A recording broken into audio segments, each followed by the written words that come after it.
ಸಿದ್ದರಾಮಯ್ಯ ಸೇತುವೆ ಎಂದೇ ಪ್ರಸಿದ್ಧವಾದ ಈ ಸೇತುವೆಯಿಂದ 65 ವರ್ಷದ ಕನಸು ನನಸಾಗಿದೆ.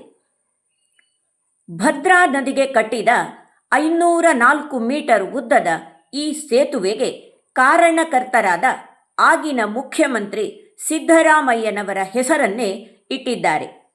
ಹಂದೂರು, ಹೊನ್ನಕುಡಿಗೆ, ಚಿನ್ನಕುಡಿಗೆ ಮುಂತಾದ 10 ಗ್ರಾಮಸ್ಥರು 2016ರಲ್ಲಿ ಬೇಡಿಕೆ ಇಟ್ಟಿದ್ದರು.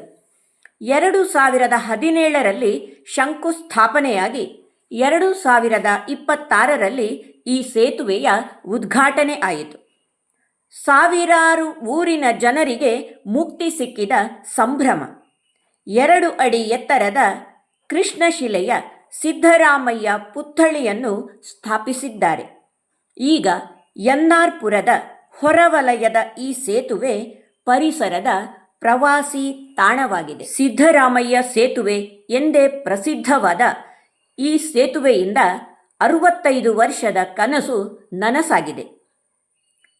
ಭದ್ರಾ ನದಿಗೆ ಕಟ್ಟಿದ 504 ಮೀಟರ್ ಉದ್ದದ ಈ ಸೇತುವೆಗೆ ಕಾರಣಕರ್ತರಾದ ಆಗಿನ ಮುಖ್ಯಮಂತ್ರಿ ಸಿದ್ದರಾಮಯ್ಯನವರ ಹೆಸರನ್ನೇ ಇಟ್ಟಿದ್ದಾರೆ.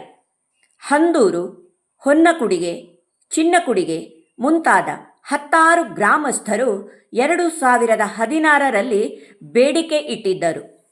2017ರಲ್ಲಿ ಶಂಕುಸ್ಥಾಪನೆಯಾಗಿ 2026ರಲ್ಲಿ ಈ ಸೇತುವೆಯ ಉದ್ಘಾಟನೆ ಆಯಿತು.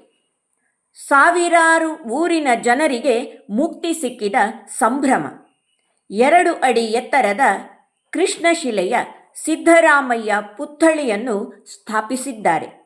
ಈಗ ಎನ್ನಾರ್ಪುರದ ಹೊರವಲಯದ ಈ ಸೇತುವೆ ಪರಿಸರದ ಪ್ರವಾಸಿ ತಾಣವಾಗಿದೆ.